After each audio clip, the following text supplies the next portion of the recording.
호산나 찬양대 찬양을 하나님께서 기쁘게 받으신 줄 믿습니다. 오늘은 회개가 최고의 복입니다 라는 제목으로 말씀을 전하고자 합니다. 할렐루야. 주의 전에 나와 예배하는 모든 예배선들, 또 가정에서 예배하는 모든 예배선들, 2022년도에 하나님의 은혜와 복이 충만하기를 간절히 바랍니다.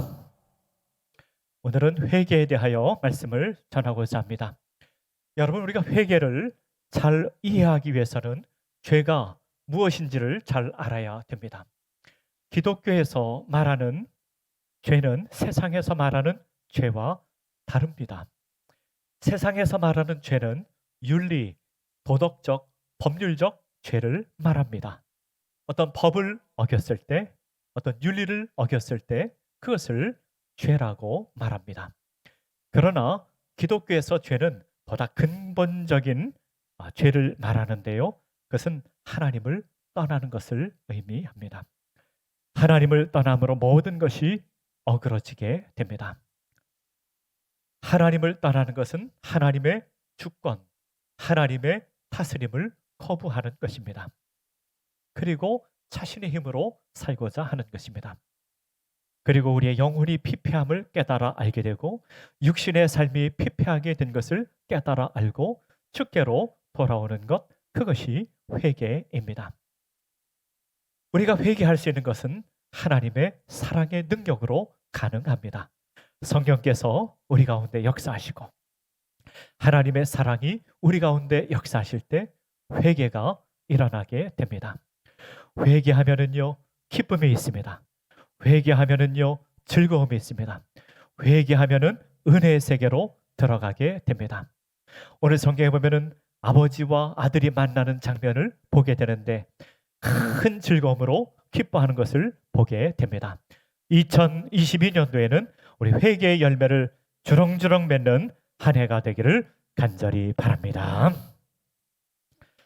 오늘 성경에서 우리에게 주시는 영적 메시지 몇 가지를 함께 생각하고 은혜를 나누고자 합니다. 첫 번째로, 아버지와 관계가 깨어지니 모든 것이 어긋나게 되었습니다. 12절의 말씀에 보면 이렇게 나와 있습니다. 그 둘째가 아버지에게 말하되 아버지여, 재산 중에서 내게 돌아올 분깃을 내게 주소서 하는지라 라고 하였습니다.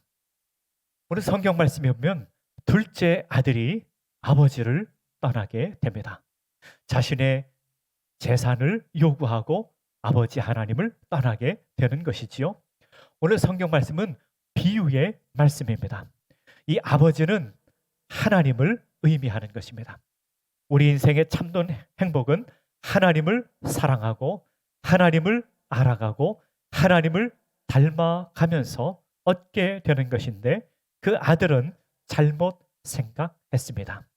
이 재산이 있으면 내가 행복할 것이라고 생각했습니다. 2000년 전 이스라엘 당시 문화 속에서도 상속 제도가 있었습니다. 그 상속 제도는 어떻게 이루어졌는가 하면 아버지가 임종시에 상속이 이루어졌습니다. 그런데 이 아들은요, 그 당시 문화에 없던, 아버지가 살아계시는데 재산을 요구하고 아버지를 떠나게 됩니다. 신명기 21장의 말씀에 보면은 패역한 아들은 돌로 치라 하는 말씀이 나옵니다. 그런 율법이 살아있던 그런 문화 속에 있었던 일입니다. 이 아들은 아버지에게 재산을 요구하고 아버지를 떠나게 되었습니다. 창세기에 보면은요, 아담과 하와가 죄를 짓는 내용이 나옵니다. 아담과 하와가 지은 죄가 어떤 죄였습니까? 하나님께서 먹지 말라 한 동산 중앙에 있는 선악과를 몰래 따먹은 것이 아닙니다. 그들은 아버지의 약속을 깨뜨리고 하나님과 관계를 깨뜨렸습니다. 창조주와 피조물, 왕과 그의 백성의 관계가 깨어지게 되었습니다. 하나님의 주권을 깨뜨리게 되었습니다. 아담과 하와는 이렇게 생각했습니다. 이제 하나님의 규칙이 아니라 내 규칙대로 살겠다 생각했습니다. 내 잣대로 살면은 나 정도 살면 의로운 것이지, 나 정도 살면 선한 것이지, 그렇게 생각하고 살게 되었던 것입니다. 오늘 본문의 말씀해 보면은요, 이 아버지가 아들에게 재산을 내어주게 되었고, 이 자녀는 아버지를 떠나게 되었습니다. 우리는 이런 질문을 하게 되지요. 아버지는 왜 그 재산을 내어주고 아들이 떠나게 만들었을까? 재산을 주지 말지, 그런 생각도 할 수가 있습니다. 이런 질문과 같은 것이지요. 왜 하나님께서는 아담과 하와에게 죄를 짓게 하고 이 세상이 이렇게 어렵게 만들었을까? 선악과를 따먹지 못하게 하시지. 그런 질문을 할 수가 있습니다. 하나님께서는요, 사람에게 사람을 창조할 때 하나님의 형상대로 창조하였습니다. 그래서 사람에게는 자유의지를 주었습니다. 자유의지를 주어서 참된 사랑을 할 수 있도록 하신 것입니다. 여러분, 자유의지가 없는데 진정한 사랑을 할 수가 있겠습니까? 자유의지가 없으면 진정한 사랑을 할 수가 없는 것입니다. 자유의지가 없는데 진정한 선을 우리가 행할 수 있겠습니까? 그럴 수 없지요. 하나님께서는 우리에게 자유의지를 주고 그 자유의지를 갖고 참된 사랑을 하기를 원하셨던 것입니다. 요즘 우리 사회에 많이 쓰는 말이 있지요. 빅데이터 혹은 AI, 인공지능 로봇, 이런 말을 많이 사용합니다. 인공지능 로봇가 사람과 바둑을 져서 이기지 않습니까? AI, 인공지능 로봇가 그렇게 똑똑합니다. 그런데 로봇은요, 이렇게 정보를 입력해 주면 그대로 처리하고 답을 할 수 있지 스스로 자유의지가 없습니다. 그래서 스스로 선택하여 누구를 사랑할 수가 없는 것입니다. 우리는 자유의지 속에서 누군가를 사랑하고 누군가를 선을 행할 수가 있는 것입니다. 하나님께서는 우리 사람을 그렇게 창조하였습니다. 근데 둘째 아들은요, 그 자유의지를 갖고 아버지를 배반하고 아버지를 떠나게 됩니다. 그는 허랑방탕하고 그리고 그렇게 삶을 살았습니다. 오늘 본문의 말씀, 저 본문 뒤에 30절에 보면은 어떤 내용이 나오는가 하면 그 첫째 아들이 둘째 아들이 어떻게 허랑방탕하게 살았는지 이렇게 설명하고 있습니다. 아버지, 저 둘째는요, 저 나가서 그 창녀들과 함께 살았습니다. 그런 내용이 나옵니다. 아버지를 떠난 것이 첫 번째 죄고요. 아버지를 떠나니까 윤리적인, 도덕적인 죄가 나타나게 되는 것입니다. 오늘 성경 말씀에 보면 이 둘째 아들은 재산을 낭비하고 흉년이 들게 되었습니다. 돼지를 치게 되었고 시험 열매도 먹을 수 없는 그런 형편이 되었습니다. 영적 비참함 가운데 처하게 되었습니다. 여러분, 우리가 지금 코로나 전염병 시대에 살고 있지요. 성경에도 보면은요, 전염병이라고 하는 단어가 여러 번 반복해서 나옵니다. 구약 성경에도 전염병이 나오고 신약 성경에도 전염병이 나옵니다. 신약 성경에서는 전염병을 마지막 때의 징표라고 말씀하고 있습니다. 마지막 때 징표니 마지막인 줄 알라. 전염병은 마지막 때의 징표라고 말씀하고 있습니다. 근데 구약 성경에 보면은요, 전염병은 죄를 지었을 때 하나님께서 징계하는 수단으로 나타나 있습니다. 우리는 구약 성경도 보고 신약 성경도 보지요. 신약 성경을 통하여 마지막 때가 가까웠구나 하는 것을 우리가 통찰력 있게 알 수가 있고, 또 구약 성경을 보며 우리 인류가 하나님께 매를 맞고 있구나 생각할 수 있게 되는 것입니다. 그렇습니다. 어떤 점에서 우리는 하나님께 매를 맞고 있는 것입니다. 하나님을 떠나 살기 때문에, 하나님의 뜻대로 살지 않기 때문에, 하나님의 뜻을 벗어나 이기심으로 교만함으로 살고 있기 때문에 하나님께 매를 맞고 있다고 생각할 수 있습니다. 신학교 제가 가니까 말이죠, 여러 학생들을 만나게 되지 않습니까? 친구들을 만나게 되는데 신학교에 와서 자기를 소개하는데 이렇게 소개를 하는 친구들이 많더라고요. 제가 직장을 다니다가 하나님께 매맞고 신학교 왔습니다. 사업하다가 하나님께 매맞고 신학교 왔습니다. 제 공부하다가 하나님께 매맞고 신학교에 왔습니다. 그런 얘기를 하는 사람들이 많이 있었습니다. 여러분, 우리가 하나님께 매를 맞는다는 것을 알게 되면 어떻게 해야 됩니까? 하나님께로 돌아가야 됩니다. 하나님의 뜻을 구해야 됩니다. 하나님의 주권과 하나님의 섭리 속에 겸손함으로 들어가야 됩니다. 예전에는 교만하게 살았는데, 예전에는 이기심으로 살았는데 겸손하게 하나님의 뜻을 구해야 합니다. 오늘 현대 과학자들은요, 이 코로나가 왜 생겼는가?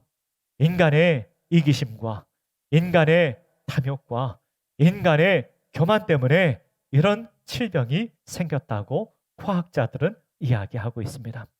이 코로나 시대에 우리는 하나님의 뜻을 구하며 하나님 앞에 엎드리며 하나님께 가까이 가는 주의 백성들, 그래서 2022년도에는 회개의 열매를 주렁주렁 맺는 우리 서소문교회 온 교우들 하나님 백성 되시기를 간절히 바랍니다. 두 번째로는요, 회개는 하나님의 사랑 때문에 가능한 것입니다.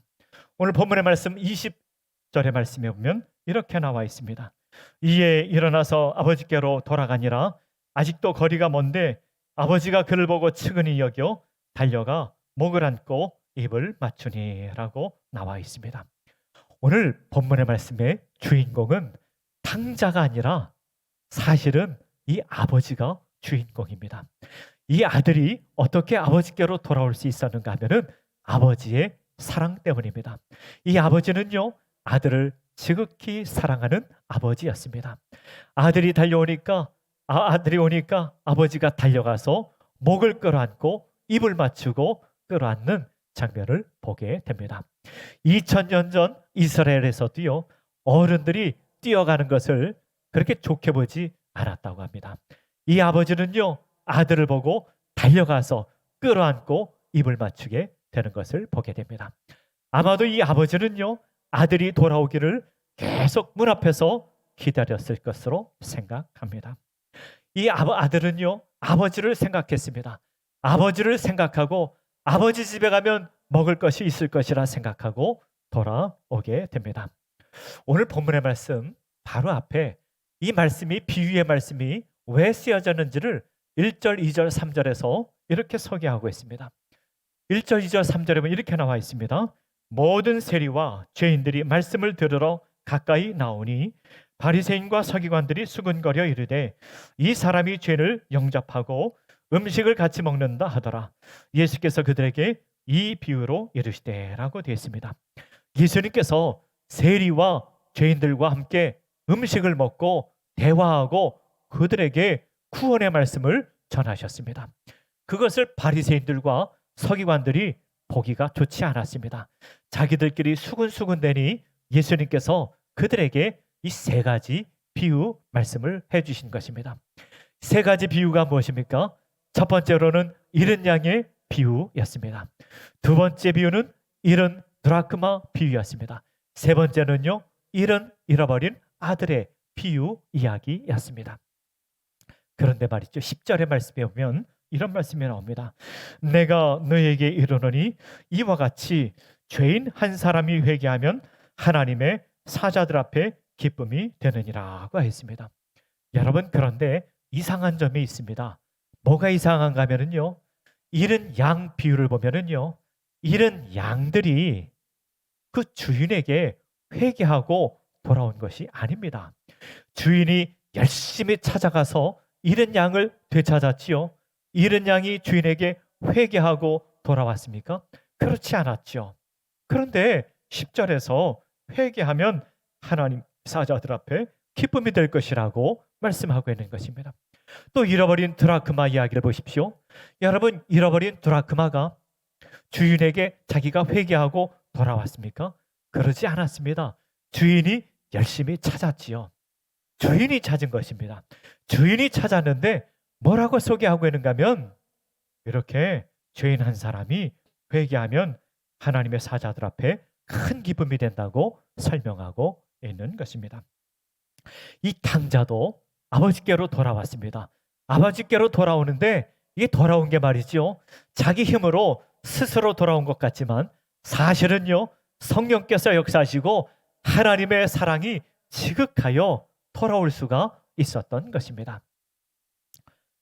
오늘 성경의 말씀에 보면 둘째 아들이 나오는데 이 둘째 아들을 탕자라고 말합니다. 여러분 이 탕자를요. 영어로 뭐라고 말하는가 하면은 prodigal son 이렇게 말합니다. 이 prodigal son이라고 하는데 prodigal이라고 하는 말은 방탕하다, 낭비하다 그런 의미가 있습니다. 그런데요. 미국의 어느 목사님이 이 성경에 나오는 이 아버지를 뭐라고 표현하는가 하면 prodigal God 이렇게 표현했습니다.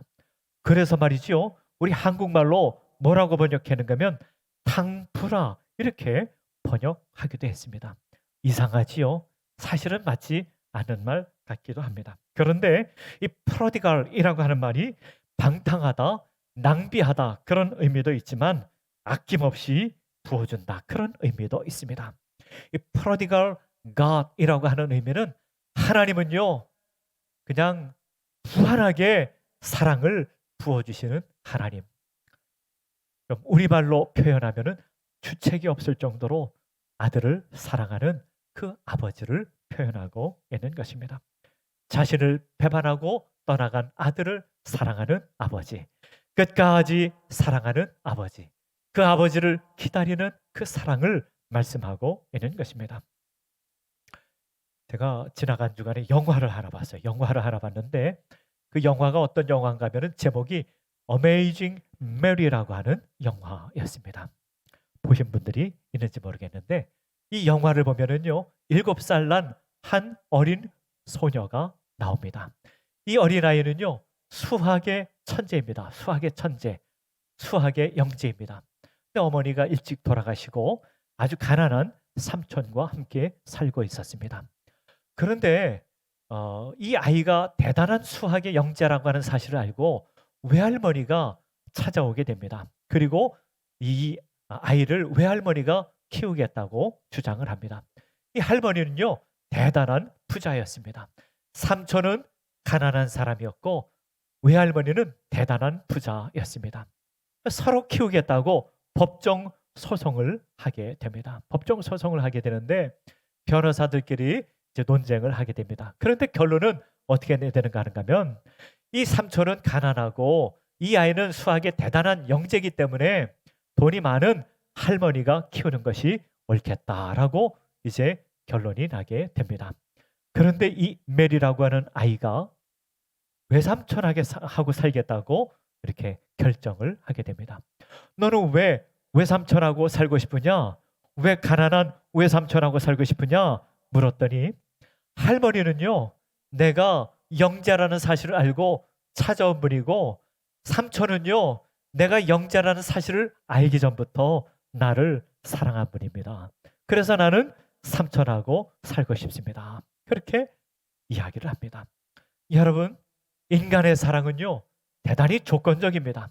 내가 누군가를 사랑하려면은 저 사람이 나에게 유익하니까 사랑하고요. 저 사람이 예쁘니까 사랑하고요. 또 이 사람이 똑똑하니까 사랑하고요. 인간은 그런 사랑을 합니다. 그런데 하늘아버지 하나님은 그런 사랑이 아니라는 것입니다. 하늘아버지 하나님은 나를 사랑하는데 조건 없이 사랑하고요. 내가 하나님을 배반했을 때도 사랑하고요. 나를 기다리면서 사랑하고요. 끝까지 사랑하시는 무한한 사랑을 갖고 계신 하나님이십니다. 그 무한하신 하나님의 사랑의 능력이 우리를 회개케 하는 것이고 아버지께 돌아오게 하는 것입니다. 하나님이 얼마나 나를 사랑하시는지 하나님께서 나를 지극히 사랑한다는 것을 깨달아 알 때 우리는 하나님께 돌아오게 되고 하나님께 순종하게 되고 하나님의 뜻을 구하며 살아갈 수 있게 됩니다. 하나님께서 우리를 극진히 사랑하시는 것을 깨달아 알고 주님께로 돌아오며 주님의 뜻을 구하며 우리 회개의 열매를 주렁주렁 맺으며 살아가는 2022년도 한 해가 되시기를 간절히 바랍니다. 세 번째로는요, 아버지 하나님께 돌아옴이 최고의 복입니다. 오늘 본문의 말씀 24절의 말씀에 보면 이렇게 나와 있습니다. 이 내 아들은 죽었다가 다시 살아났으며 내가 잃었다가 다시 얻었노라 하니 그들이 즐거워하더라. 여러분, 아버지가 뭐라고 표현하는가 하면요, 아들이 죽었다가 다시 살아났다라고 그랬습니다. 여러분, 아들이 언제 죽었습니까? 언제 이 아들이 죽었습니까? 아버지를 떠났을 때 그의 영혼은 이미 죽게 된 것입니다. 그러나 그 아들이 아버지께 돌아올 때 그 영이 살아나게 되는 것입니다. 여러분, 복음이 무엇입니까? 복음은요, 죽은 영혼을 살아나게 하는 것입니다. 아버지께로 돌아오게 하는 것입니다. 사랑이 무한하신 아버지께로 돌아오게 되는 것입니다. 아버지께로 돌아오니까 아버지가 얼마나 그 아들을 환대하는지요. 이 아들에게 옷을 입혀라. 이 아들에게 손가락에 가락지를 끼워라. 이 아들에게 신발을 신겨라. 이 아들은요, 신발도 없었는가 봅니다. 그렇게 비참한 상황에 놓여 있었습니다. 이 아들을 위하여 송아지를 잡아라. 잔치하라. 여러분, 우리 인생의 최고의 기쁜 날이 언제인 줄 아십니까? 우리 인생의 최고의 기쁜 날이 아직 오지 않았습니다. 우리 인생의 최고의 기쁜 날은요, 요한계시록에서 소개하고 있는데, 우리가 천국에 갔을 때 예수 그리스도와 함께 어린 양 혼인잔치가 기다리고 있습니다. 우리 예수님과 함께 어린 양 혼인잔치에 참여하는 것이 인생의 최고의 기쁨인 줄을 믿으시길 바랍니다. 그것이 우리에게 기다리고 있는 거예요. 그러나 우리 하나님께로 돌아온 인생은요, 이제 은혜의 인생을 살게 됩니다. 풍요로운 인생을 살게 됩니다. 하나님께서 우리 인생을 친히 돌보시고 인도하시는 그런 인생을 살게 되는 것입니다. 예전에 간증을 많이 하시던 이희돈 장로님이라고 계셨습니다. 이 장로님이 지금은 돌아가셨는데 미국에서 사셨는데 한국에 오셔서도 간증을 많이 하셨습니다. 이분이 처음에 이제 유학을 갈 때요, 그 아버지가 그 아들에게 이렇게 얘기를 했답니다. 아들아, 내가 너에게 재정적으로 충분히 도와줄 수가 없단다. 너가 미국에 가서 어려움이 겪게 되거든 하늘아버지에게 도움을 구하라. 나는 가짜 아버지고 하늘아버지가 진짜 아버지니까 하늘아버지에게 도움을 구하라. 그랬답니다. 그래가지고 이 장로님이 미국에 유학 가서 공부를 하는데 참 어려움이 많았답니다. 그때마다 하늘아버지 하나님께 도움을 구했답니다. 하나님, 먹을 것이 없습니다. 먹을 게 필요합니다. 그랬더니 하나님께서 진짜로 먹을 것을 주시고요. 하나님, 내 인생 어디로 가야 됩니까? 하나님 도와주세요. 지혜를 주세요. 했더니 하나님께서 선한 길로 인도해 주셨답니다. 여러분, 우리 인생에 육신의 아버지가 있습니다. 육신의 아버지도 자녀들을 지극히 사랑합니다. 그러나 육신의 아버지는 자녀를 돕는데 한계가 있습니다. 자녀를 돕고 싶지만 자신의 능력 밖으로 도울 수가 없는 것입니다. 그리고요, 끝까지 도울 수도 없습니다. 그리고 한계가 있는 것입니다. 그런데요, 하늘아버지, 영의 아버지, 진짜 하늘아버지는요, 우리가 낙심할 때 우리 주님께서 위로해 주시고, 우리가 힘들 때 날마다 세임 주십니다. 우리가 어디로 가야 될지 모를 때 하나님께 기도하면 하나님께서 가장 선한 길로, 진리의 길로, 생명의 길로, 가장 복된 길로 하나님께서 인도해 주십니다. 우리가 하늘아버지 하나님께 기도하고 부르짖을 때 하나님께서는요, 우리를 모른다 하지 않고 우리를 외면하지 아니하시고 우리를 돌보시고 가장 선한 길로, 은혜의 길로, 진리의 길로, 생명의 길로 인도해 주십니다. 하늘아버지 하나님께 가까이 가는 것이 최고의 복입니다. 하늘아버지 하나님의 뜻을 구하며 우리가 살아가는 것이 최고의 복입니다. 하늘아버지 하나님은 내가 나를 사랑하는 것보다 100배, 1000배, 10,000배 나를 사랑하십니다. 내 뜻을 선택하고 사는 것보다 하나님의 뜻을 선택하며 사는 것이 100배, 1000배, 10,000배 은혜의 인생인 줄을 믿으시길 바랍니다. 말씀을 맺고자 합니다. 우리는 하나님의 뜻을, 하나님을 떠나고 하나님의 뜻을 생각하지 않고 내 생각대로 사는 것, 이것이 죄입니다. 회개는요, 하나님께로 돌아오는 것입니다. 하나님의 주권을 인정해 드리는 것입니다. 하나님의 뜻을 구하는 것입니다. 하나님의 뜻에 겸손하게 순종하는 것입니다. 하나님께 돌아오는 것, 그것은 하나님의 사랑의 능력으로 이루어지게 됩니다. 주님께 돌아오는 것이 최고의 복입니다. 주님께 돌아올 때 하나님께서 우리 인생을 은혜의 인생으로 인도해 주십니다. 2022년 하나님의 은혜의 인생, 복된 인생, 회개의 열매를 주렁주렁 맺으며 살아가는 우리 서서문교회 온 교우들, 하나님의 백성들 되시기를 간절히 바랍니다.